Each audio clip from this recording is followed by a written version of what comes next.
Webb of Conspiracy. Here is your host, Adam Webb.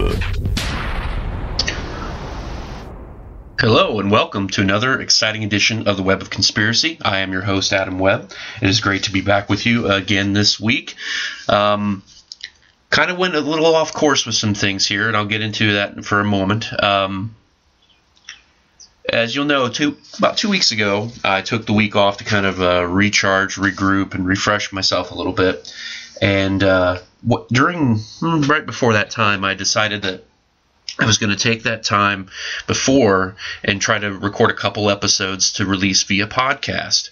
And so a little over about 2.5 weeks ago, I recorded last week's episode, String Theory, and I recorded an episode that I had planned to release for this week on the Bermuda Triangle and mysterious plane and ship, boat disappearances across the globe. So needless to say, with the unusual disappearance of the Malaysian Airlines Flight MH370, I decided that I needed to obviously discuss this week and decide to do a live episode, shift some things around on my schedule. Of course, I'm broadcasting a little earlier than I normally do, but I felt like I could not release a recorded episode about the Bermuda Triangle and this phenomenon without at all discussing this missing airliner. So needless to say, I decided to scrap that recorded episode and decided to broadcast live, as well as discuss a little bit of maybe what's going on there with the missing airliner. So yes, today's topic is the Bermuda Triangle, also known as the Devil's Triangle. And I'll be getting into that a little bit here as we go. There are a few things I want to discuss first of all before I go too far in. I want to welcome, all the new listeners, as well as all those who continue to come back and support the show. I've said this a million times. I know everyone's getting sick hearing it, but it's amazing to me to see how much the show is growing. And I couldn't have the kind of success the show is having without everybody listening, and it's really exciting. So I'm not sure where we'll go from here, but I know that the more support the show gets in terms of listeners, that it inspires me to do more. So I will continue to do as much as I can to continue to help grow the show and expand and do some other great things, hopefully, here in the coming months.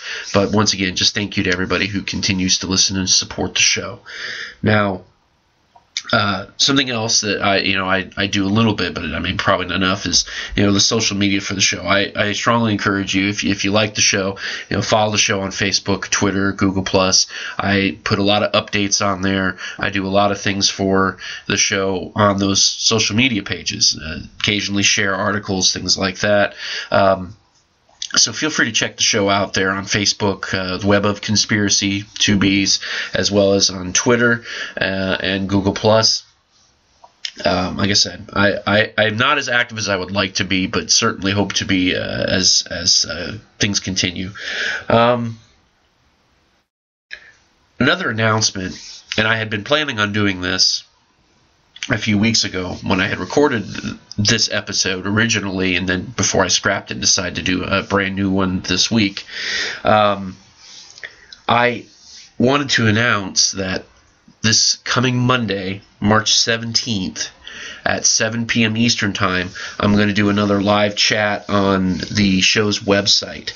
Okay, for those of you who participated in the one in January, you'll have a little bit of idea what it is that I'm doing.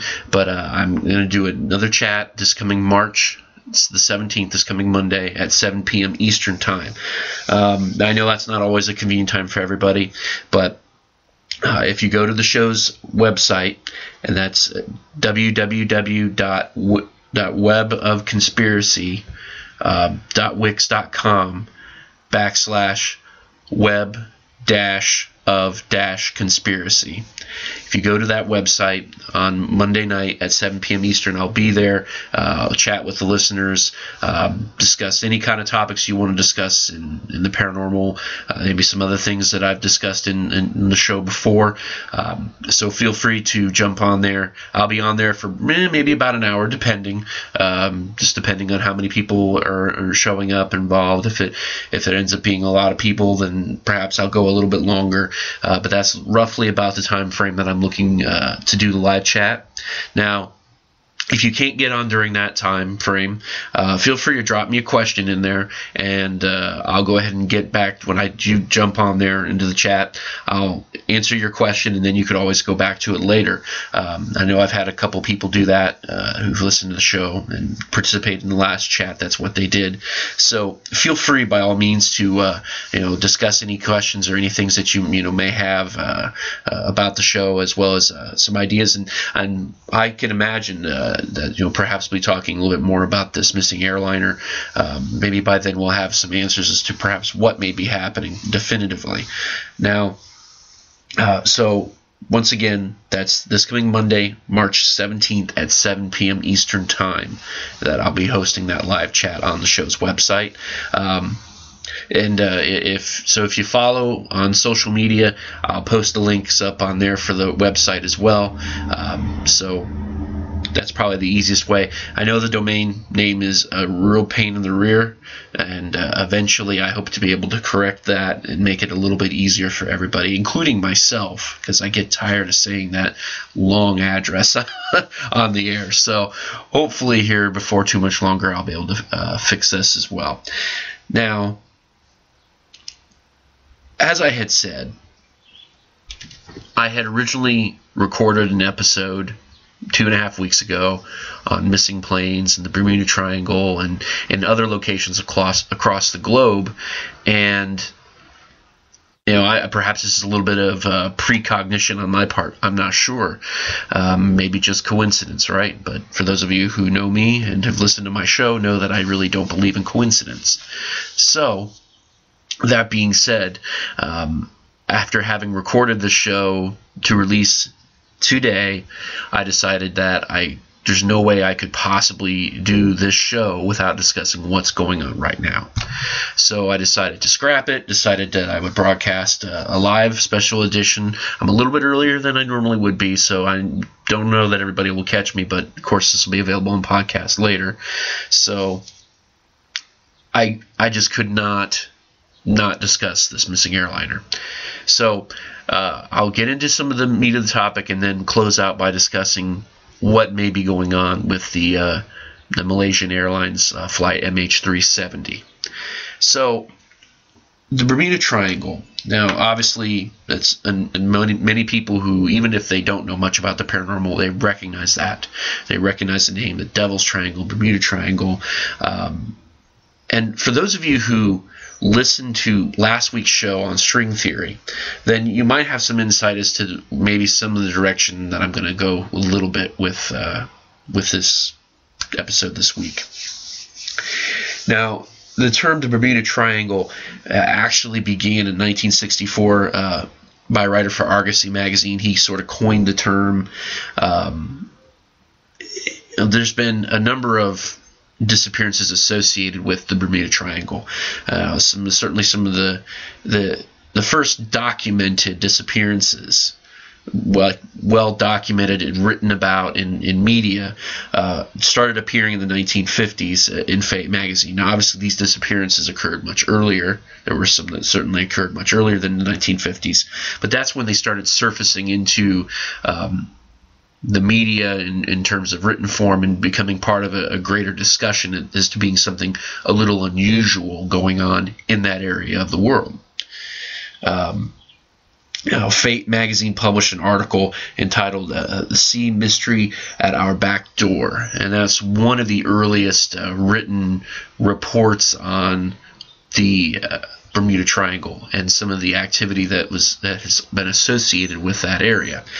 Now, for those of you who are unfamiliar with the Bermuda Triangle, and there may be a few of you, it's a triangular shape, a triangular area that, when you look on a map, points from Florida to Bermuda to Puerto Rico, and then from Puerto Rico to back to Florida, forming a triangle in this part of the ocean. And it is believed to be a place where unusual disappearances and planes, shipping vessels, other boats, private planes, commercial planes, military planes of all sorts have gone missing or crashed in the area. Now, there are a number of different stories, and I'm going to focus particularly on a couple that I think that are some of the most significant. Now, the most, I think, the one that's usually that gets a lot of even the skeptics' attention, it was Flight 19, a U.S. Navy bomber that was on a training mission in the area.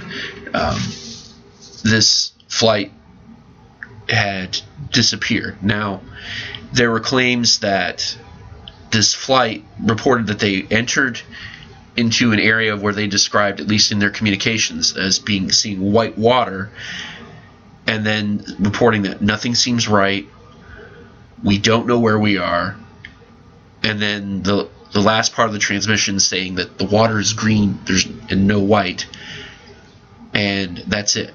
That's sort of the last known transmission of Flight 19. And, of course, it's a peculiar last transmission. I mean, talking about seeing white water and then seeing green. Very strange phenomenon occurring here. Now, they also reported compass variations and malfunctions. Of course, this is also associated with a number of other people who've been through the area and things of that nature.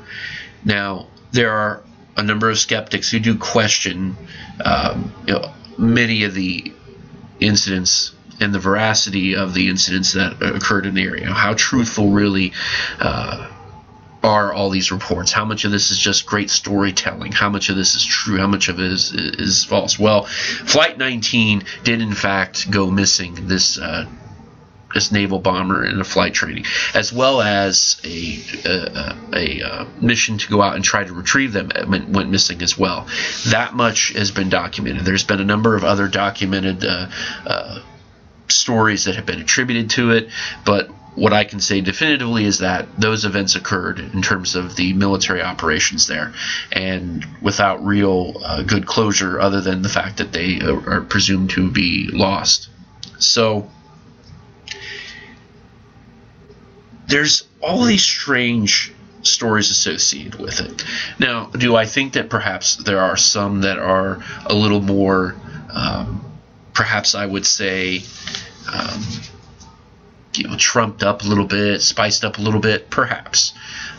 There's talks of some of these, some possible connections to the Bermuda Triangle going back to almost to just after the Civil War era. So, and of course, there's certainly some other historical speculation. Who knows the true numbers of vessels lost in that area, going back certainly into the age of exploration. It's hard to say, but there's an interesting side note to all this, associated with Bermuda Triangle, is that there are other locations across the globe that have similar kind of phenomenon associated with them. Okay? So it's not just happening at the Bermuda Triangle. And for those of you who are believing that there is a paranormal connection or an unknown connection to the missing Malaysian Airlines flight, and for you, the idea that there's other locations across the world, well, perhaps it makes sense. Now, there are a number of these. One of these is known as the Michigan Triangle over Lake Michigan. There have been reported a number of missing ships, as well as airplanes. Strange phenomenon associated with the area over this triangular place over Lake Michigan. There was a story of a commercial boat that traversed the Great Lakes, and I'm unfortunately the name of the boat is evading me at the moment. However, the captain went to his quarters for the evening and did not leave his quarters. There was one way in and one way out of his quarters. Had stayed in his quarters the whole evening, and as it turned out, the crew, needing to get his help on having a question, went to his quarters to try to ask him the question, wake him up, and after not getting a response, they entered, and as it turned out, the captain was gone. He had disappeared out of a completely shut-in quarters in which there were nobody witnessed him leave, and there were plenty of witnesses around his quarters. So that is one of the more mysterious incidents that's occurred at the Michigan Triangle there in Lake Michigan. So there seems to be certainly other places around the world where bizarre things happen, or areas that seem to be more prone to shipwrecks, to plane crashes, things of that nature. Now, another area is referred to as the Dragon's Triangle. Now, this area is south of Japan. It's centered around the Miyake Island, I believe is how it's pronounced. Now, for those of you who are wondering, okay, how close is this to the area where the Malaysian Airlines flight has reportedly last had contact? Well, not very close. Close enough in many respects, but not in this associated triangular area. It is off the, it's certainly east of China, and of course we know that this Malaysian Airlines flight was heading from Kuala Lumpur to Beijing, but it appears it diverted off course, but not in the direction of the Dragon's Triangle. But nevertheless, this is also an area where it would appear that a high number of peculiar shipwrecks, plane crashes, things of this nature has occurred in this area. Now, perhaps there's an explanation for this. Perhaps in terms of a traditional explanation, perhaps not. But there does seem to appear that there's these certain places throughout the world where there's just a higher concentration of peculiar shipwrecks, peculiar air crashes, things of that nature. So it's unusual. And I'm not an aviation expert, but there are a few natural, at least potential natural explanations for what could be happening in some of these incidences. Now, of course, for some of these crashes, there's just general human error, right? Pilot error, mistakes happen, unfortunately, and so that's certainly a possibility in many of these cases that perhaps there is just a traditional explanation that people just screw up, and unfortunately, it does happen.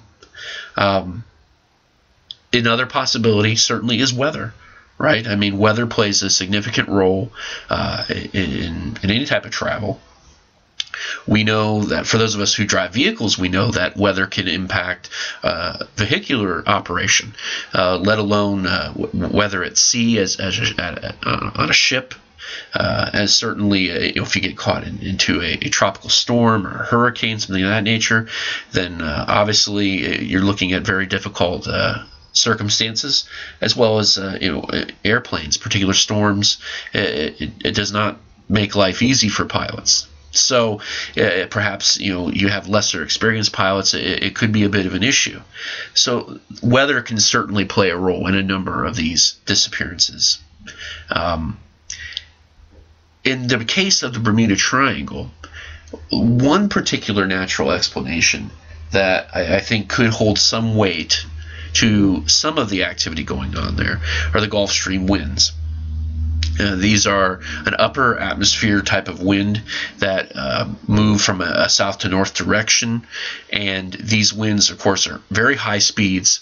And if you get caught into the current of this wind, because these upper air winds currents, they're essentially as if though an ocean current, where they move you much faster in a particular given direction, and it may not be the direction you're heading. So for some pilots, if they get caught up in these Gulf Stream winds, this current could take them off course very rapidly, and perhaps add to some of the disorientation and confusion that many of the pilots have reported going in, that have gone missing, or those who have gone into the triangle area and have come out of it. That's the other thing too. We hear about all the disappearances there, but there are a number of flights, a number of ships, cruise liners that go through the Bermuda Triangle area and come back just fine. As a matter of fact, somebody very close to me that I know went on a cruise and did not know that they were going into the Bermuda Triangle, and they weren't even told that they were going into the Bermuda Triangle. It wasn't until after they exited the Bermuda Triangle area that the captain of the ship informed them that they had just left the Bermuda Triangle, which I thought was kind of peculiar. This person did, however, tell me that they didn't realize at the time that they were there, but it felt weird. They described the air feeling different, feeling heavier. Of course, it is really muggy in that area, so that could contribute to it, but they reported feeling very different, a very different kind of feeling, a little bit of an uneasy feeling. That being said, right now, I'm not sure I would want to go on a cruise, given all the the issues that have been reported lately in the news. But nevertheless, they reported just feeling different without really understanding why. And as it turned out, they found out that they were, in fact, in the Bermuda Triangle. So there's a number of natural explanations that have been put out there, but I don't know that it explains all of them. And certainly in the case of when you're looking at weather and Gulf Stream winds and things of that nature, when you're talking about experienced pilots, they're going to know this. Experienced pilots are going to be prepared for this. And yet these incidents still occur. That being said, of course, human error, as I mentioned, could also be an issue. But you begin to wonder that, at least in the cases of these very experienced pilots, well, they would be prepared for this. They would know for this. I'm not sure that I buy all of these as an issue. I don't. I do think that there are some cases that are a little harder to explain.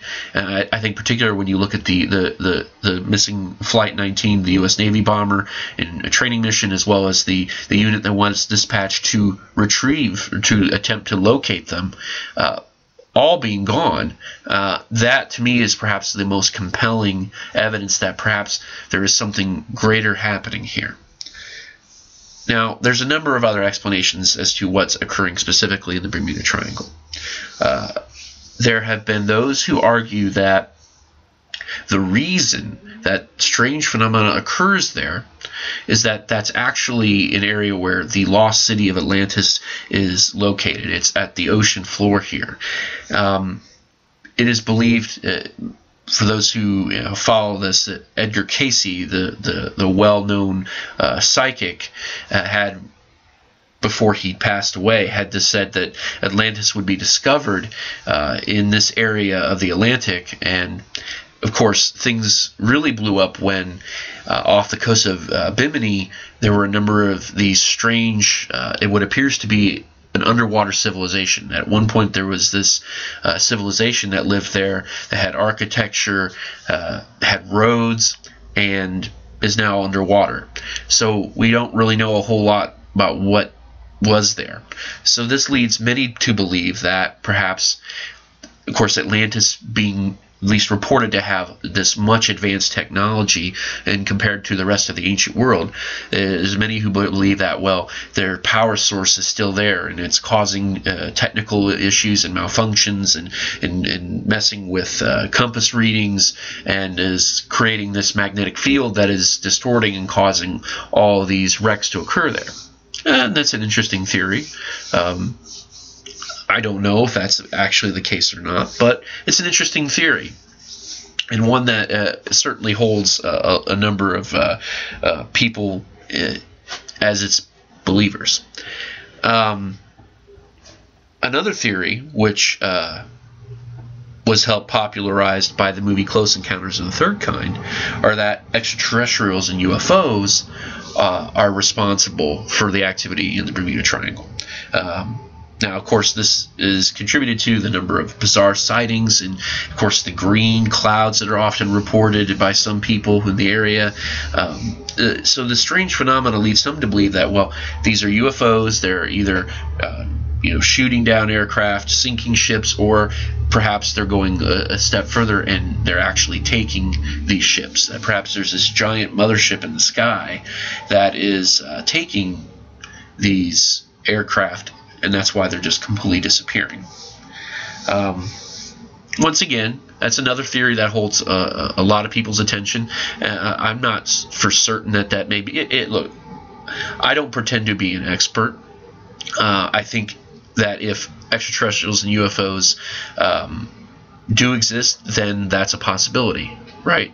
We would have to consider that a possibility. If somebody has the technology to travel here, then they certainly could have the technology to do this kind of thing. So I don't know that it can be easily dismissed out of hand. Nevertheless, I'm not sure that that's the explanation for all of these particular cases. An interesting theory that I think holds perhaps the most weight as to what may be going on here, as well as the other places around the world, is known as the Vile Votices theory. This was identified by a man named Ivan Sanderson, who pointed out 12 places around the world where this type of phenomenon is occurring. Two of the places, he argued, were at both the poles, the North and the South Pole, and that 5 locations were located on the same latitude in the Northern Hemisphere, and 5 locations located on the same latitude in the Southern Hemisphere. And that these are these vortexes where these missing planes and ships and all these things are just disappearing in these vortexes across the globe. Now, this is where last week's discussion comes into play a little bit. When I discussed string theory, the idea that perhaps that there are these multiple dimensions and multiple universes, and that if we can understand how to operate and manipulate, that we could create wormholes to move in between and out and through, not only across the universe, but maybe just across the globe and other places.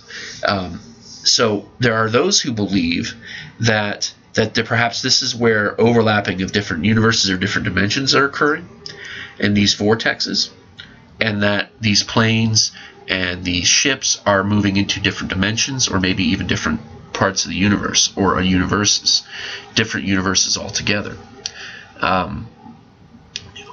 For those who listened last week, I'm not a physicist and I don't pretend to be an expert at string theory, but if these strings can be manipulated as scientists think is possible, and we have these other dimensions that are layered that we can't perceive, then if there's any way to manipulate, or a natural manipulation perhaps, right? Perhaps these are just natural places on the planet that we can either move to different universes or into different dimensions accidentally.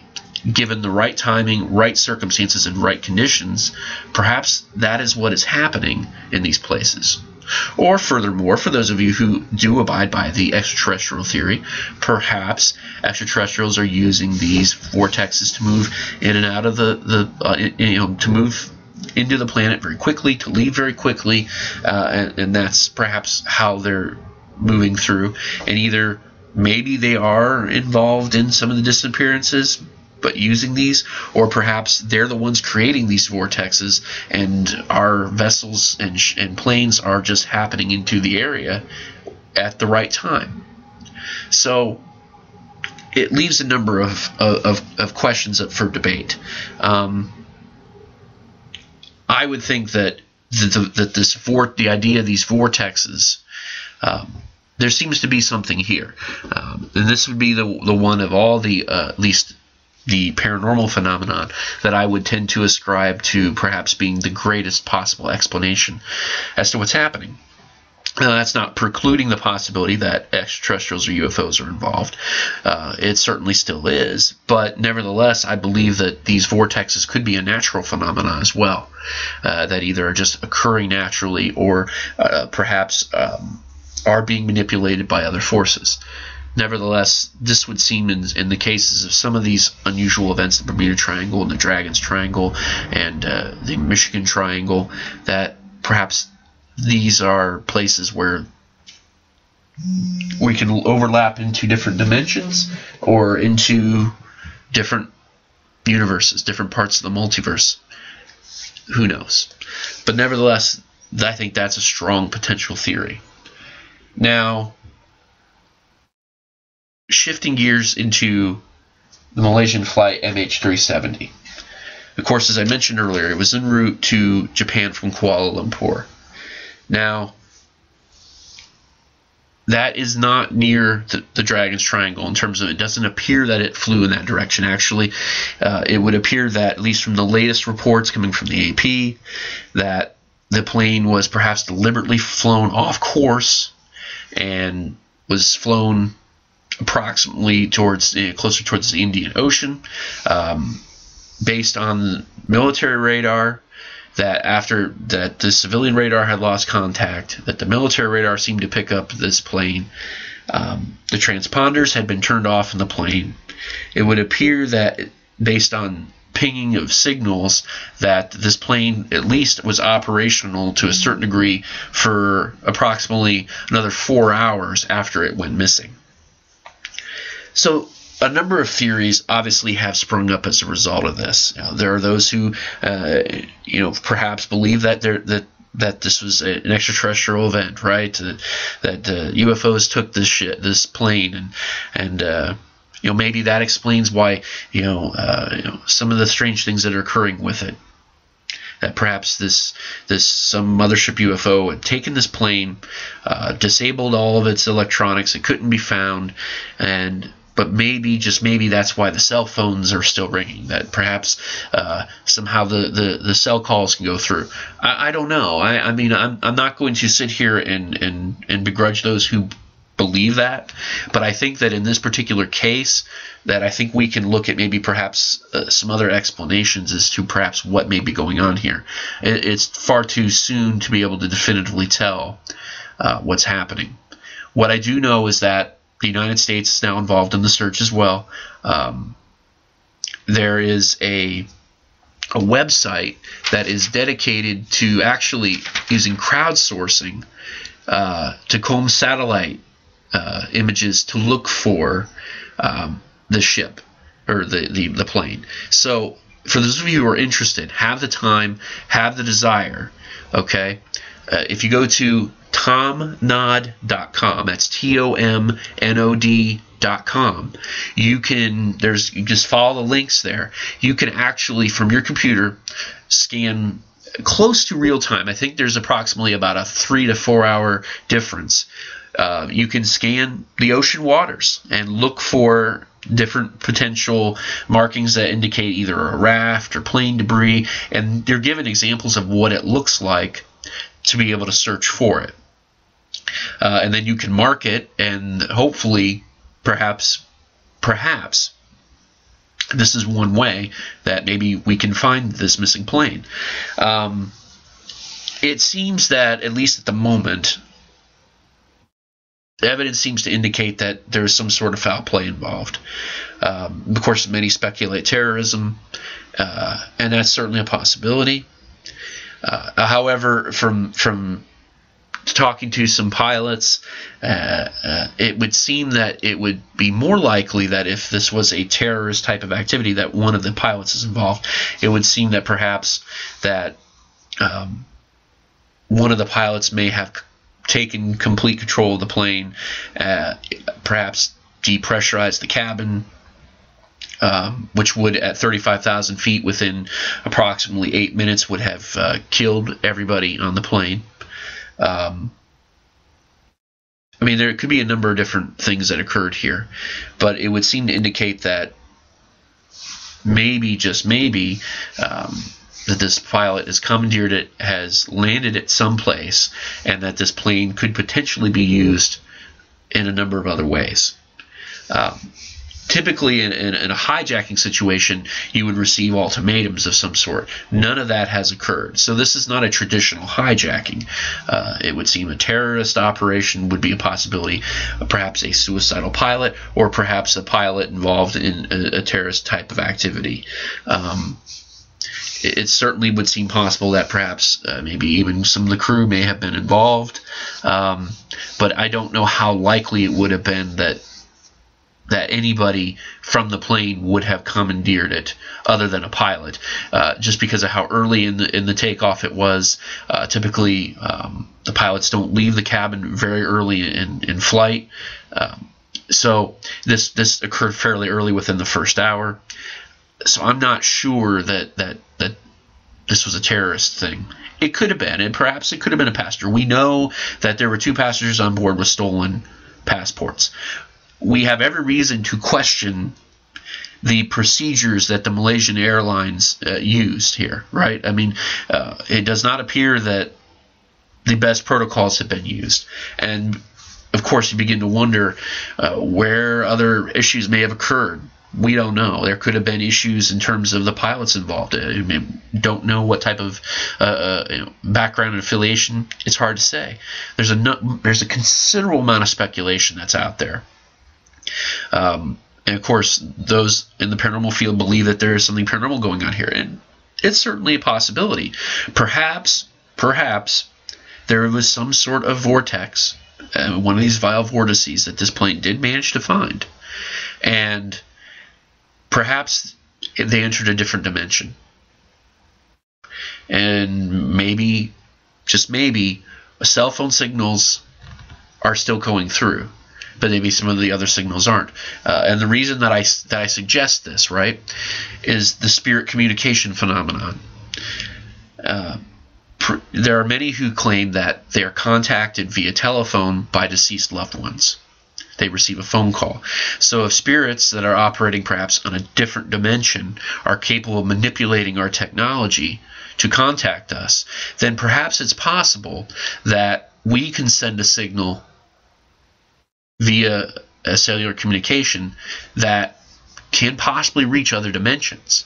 They just have an inability to reach back. There's so much that we don't know, and of course, for those of you who listened to last week's show, that gives you everything in terms of where I'm going with the possibility of being able to communicate to a different dimension. I'm not saying that that's definitively what happened here. I tend to believe that a pilot went rogue for one reason or another and has commandeered and perhaps either killed the co-pilot or whatever. But I think that this is a pilot issue. I think this is something that occurred there. Nevertheless, we don't know. And there's so much speculation, and until we can manage to find some sort of data on this plane, we won't know definitively. So if we can't recover the plane, then we'll be left with nothing but mystery and speculation. And I think if we get to that point where we are completely unable to recover the plane, then I think we can start getting into the paranormal and the unexplained as perhaps better, maybe perhaps better explanations. But in the meantime, the possibility that this plane has been taken for other purposes would seem to be at least the strongest possibility at the moment. 3 years from now, the plane's still not found? Okay. Well, then we definitely need to give it maybe some of the untraditional explanations a closer look. But in the meantime, there are indications that this plane was deliberately flown off course, and that would indicate that perhaps either the cabin was breached or a pilot took over, and given reports that I've heard, it would seem more likely that perhaps the pilot, at least one of the pilots, if not both of the pilots, were involved in this.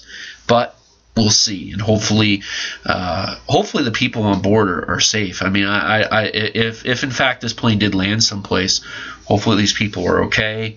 I don't know, but nevertheless, the longer this goes without finding them, the less likely it becomes that survivors are found for one reason or another. So At any rate, that's what I have for you all this week. For those of you who continue to support and listen, I thank you very much. As a reminder, once again, this coming Monday, March 17th at 7 p.m. Eastern Time, I will be hosting a live chat on the show's website, www.webofconspiracy.wix.com, and that's /web 2b's -of -conspiracy. Okay? Hopefully you get all that. If it's easier, I'll be certainly posting links up on Facebook and Twitter, as well as Google+. You can get the links to the website there. But once again, Monday night, March 17th, 7 p.m. Eastern Time. I'll be on there for live chat. We can talk about anything paranormal. We can talk about the Malaysian Airlines Flight MH370. We can talk about whatever you like on there, particularly show-related. So just feel free to chat me up on there, and I'll be on there for about an hour, maybe longer, but we'll see. So once again, thank you, everybody, for listening, and have a great week.